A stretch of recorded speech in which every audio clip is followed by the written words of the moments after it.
अस्सलाम वालेकुम नाज़रीन, मां आहियां शुएब अली उमरानी ऐं तव्हां ॾिसी रहिया आहियो BR टाइम न्यूज़।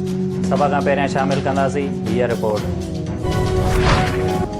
पत्थर जे तमाचाणी थाणे जी हद में तकरारी ज़मीन ऐं वणनि जी वाढीअ था सघनि ॿाहिरनि में छेड़ो। फायरिंग में 3 ॿाहिरनि ऐं हिकु औरत समेत 6 ॼणा मारिजी विया। हिकु औरत ज़ख़्मी गुलाम नबी, गुलाम अकबर ऐं गुलाम मोहम्मद शेख जो पंहिंजे भाउ गुलाम शबीर सां तकरारी ज़मीन वणनि जी वाढीअ तां छेड़ो थी पियो। फायरिंग में गुलाम मोहम्मद, गुलाम नबी शेख, गुलाम अकबर ऐं 7 ज़ाल मारिजी विया। गुलाम शबीर जो पुटु आवेज़ शेख, लॾो खणी वेंदड़ ट्रैक्टर ड्राइवर परवेज़ शेख बि गोलियुनि जो खाज बणिजी वियो। लाश ऐं ज़ख़्मी औरत अस्पताल मुंतक़िल। नवाब वली मोहम्मद में ज़मीनी तकरार तां क़त्ल थियल 5 ॼणनि जा भारत केस दाख़िल कराइण लाइ काज़ी अहमद थाणे पहुची विया। Peoples party MP Ali Hasan Zardari, Abid Zardari ऐं ॿियनि ख़िलाफ़ केस दाख़िल कराइण जी दरख़्वास्त ॾेई छॾी। काफ लीग जी हुकूमत खां अलॻि न थियण जी ख़ातिरी इमरान ख़ान जो एतमाद वधाए छॾियो। मुखालिफ़नि ते वार पार्टी ऐं तर्जुमाननि खे बि टास्क ॾेई छॾियो। वज़ीर आज़म इमरान ख़ान चयो आहे त घबराईंदड़नि खे चौधरी शजात जो ख़्यालु अची वियो आहे। मुलाक़ात सां PGI खे घबराइण न घुरिजे।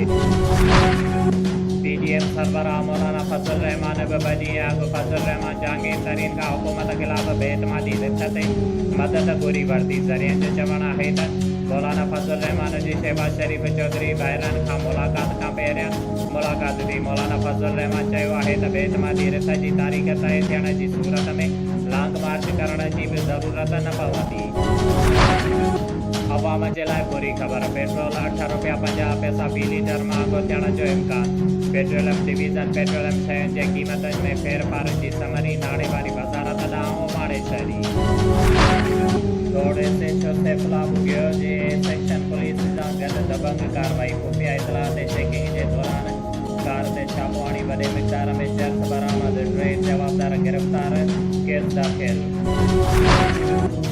सिंध ह्यूमन राइट्स कमीशन पारां शिदत पसंदी ऐं तशदद जे रोकथाम जे लाइ जोड़ियल कानून बाबति हिकु आगाही सेमिनार नवाबशाह जे हिकु निजी होटल में थी गुज़रियो, जंहिंमें कमिश्नर शहीद बेनज़ीराबाद डिवीज़न रशीद अहमद ज़रदारी ऐं डिप्टी कमिश्नर शहीद बेनज़ीराबाद आमिर हुसैन पहवर महिमान ख़ासि तौर शिरकत कई। सेमिनार में पुलिस, रेवेन्यू, सोशल वेलफेयर, इतलात खाते जे अमलदारनि समेत इंसानी हक़नि लाइ कमु कंदड़ समाजी तंज़ीमुनि जे अॻुवाणनि शिरकत कई। सेमिनार के खिताब कंदे कमिश्नर शहीद बेनज़ीराबाद डिवीज़न रशीद अहमद ज़रदारी चयो त इंसानी हक़नि जी लताड़ खे रोकण ऐं तशदद पसंदीअ वारे रवैयनि खे घटाइण लाइ सिंध ह्यूमन राइट्स कमीशन पारां कानून साज़ीअ जी तजवीज़ुनि सां गॾोगॾु अवाम में आगाही बेदारी करण लाइ बहितरीन कमु करे रही आहे। हुन वधीक चयो त इंसानी हक़नि जी लताड़ जे वधंदड़ केसनि खे रोकण लाइ हेठि सतह सरकारी अमलदारनि ऐं अवाम जे जोड़ियल कानूननि बाबति ॼाण ज़रूरी आहे। हुन खां अॻु सेमिनार में शामिल अमलदारनि खे इंसानी हक़नि ऐं शिदत पसंदीअ जे ख़ात्मे लाइ जोड़ियल कानून बाबति ॼाण ॾिनी। नवाबशाह जाम साहब, नवाब वली मोहम्मद बाक़ी ख़िलाफ़ क़ौम परस्त पार्टियुनि जाम साहब जे अॻुवाणनि जो एहतिजाजी मुज़ाहिरो।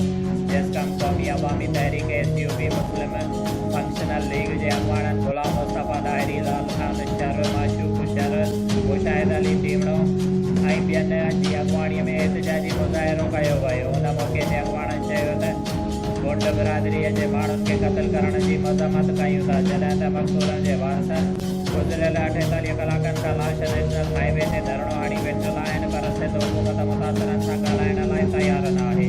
असां चीफ जस्टिस ऑफ पाकिस्तान खां मुतालबो कयूं था त मक़तूलनि जे वारसनि जे चवण ते कातिलनि खे केस दाख़िल करे कातिलनि जल्द गिरफ़्तार कया वञनि, ॿी सूरत में सख़्तु एहतिजाज कयो वेंदो। शुएब अली उमरानी खे ॾींदा इजाज़त। वधीक ख़बरुनि ऐं अपडेट्स लाइ ॾिसंदा रहो BR टाइम न्यूज़।